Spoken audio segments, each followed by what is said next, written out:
No, hát itt vagyunk a Magyarok Világszövetsége Szemmelweis utcai székházában. Az Ujgur Világkongresszusnak a tervezett helyszínén. Azt gondolom, hogy nem ilyen körülmények között gondolták a szervezők ezt a rendezvényt megtartani. Az elmúlt 3-4 órában gyakorlatilag lezárták a Magyarok Házát, nem lehet tudni, hogy miért. Szomorúan kell megállapítanunk, hogy az Ujgur Világkongresszus ifjúsági tagozatának Budapestre tervezett 3 napos rendezvénye teljességgel meghiúsult a mai napon. Azzal kezdődött, hogy a reggeli órákban egy közúti ellenőrzés során a rendőrség megállított egy kocsit, amelyikben 5 ujgur küldött volt. Igazoltatták a benne ülőket, és kiemelték az egész rendezvény főszervezőjét, Ümit Hamit urat, aki az Ujgur Világkongresszus alelnöke. Bevitték az idegenrendészeti osztályra, ahol hosszú órákon keresztül ott tartották, igazán érdemi beszélgetés nélkül. Ezután az Attila szállodában, ahol az ujgur küldöttek zöme meg volt szállva, masszív rendőrségi ellenőrzés kezdődött, és jól lehet, az összes ujgurnak minden papírját rendbe találták. Miután a rendőrök távoztak, 5 perc múlva megérkezett a katasztrófavédelem, és azonnali hatállyal bezáratta a szállodát, a 3 csillagos Attila szállodát, mert nem találták a tűzvédelmi szabályokat mindenben megfelelőnek.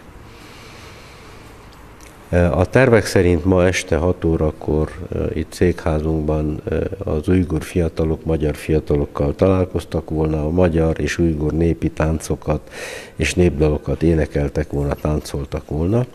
4 magyar tájegység fiataljait hívtuk ide, hogy az ujgur fiatalokkal, ugye, akik a legközelebbi rokonaink, ismerkedjenek, barátkozzanak. 5:30 megjelent nagy erőkkel a rendőrség, mert bombariadót jeleztek,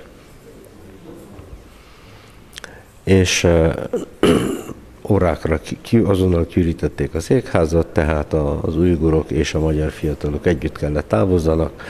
Még órákon keresztül itt várakoztak a ház előtt, míg nem, végül is a bombát nem találtak, de a katasztrófavédők itt is megjelentek, és megállapították, hogy súlyos hiányosságai vannak a székházunknak, ami miatt azonnali hatállyal be kell zárni ezt a székházat. Például az ajtók nem kifele nyílnak, hanem befele nyílnak, és ezért 50 főnél több nem tartózkodhat a székházunkban.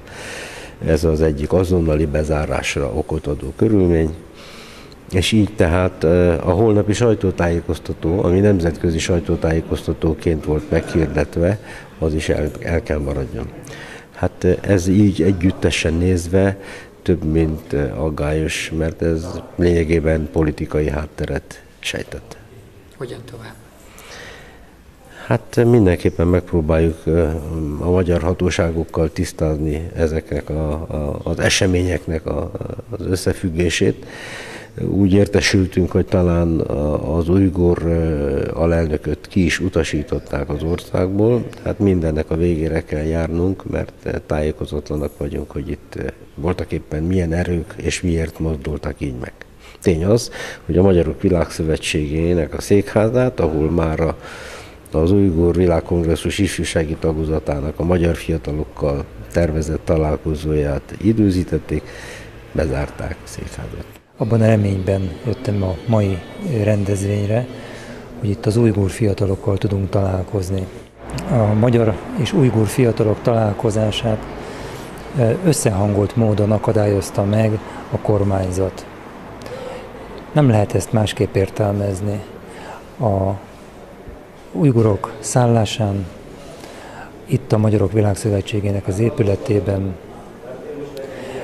és a egyéb hírek, amik érkeztek, mind azt igazolta, hogy itt egyértelműen meg lett akadályozva ez a mai esemény. Ezek olyan álságos és olyan nyilvánvalóan egyértelmű összehangolt lépések, az itteni bombariadó, az ottani tűzriadó ezek az ellenőrzések, amik itt zajlanak, hogy én ezt csak felvilágosító szándékkal tudom mondani annak, aki még mindig nem hiszi, hogy mi zajlik ebben az országban. Mit érez most? Hát azt érzem, amit minden becsületes magyar hazáját és szülőföldjét szerető ember, hogy a magyar kormány, a magyar nemzet ellensége. Nem akarok olyan példát mondani, aminek okán bárki antiszemitának gondolna engem, de képzeljük el, hogy adott esetben egy másik konferencia, másik szervezőnél el tudnánk-e képzelni azt, hogy bezárnak így egy épületet, hogy bombát keresnek, aztán végülis a katasztrófavédelmi munkatársai egy egész más okra hivatkozva 24 órára bezárják ezt az épületet, aminek szimbolikus egy ügyet képvisel.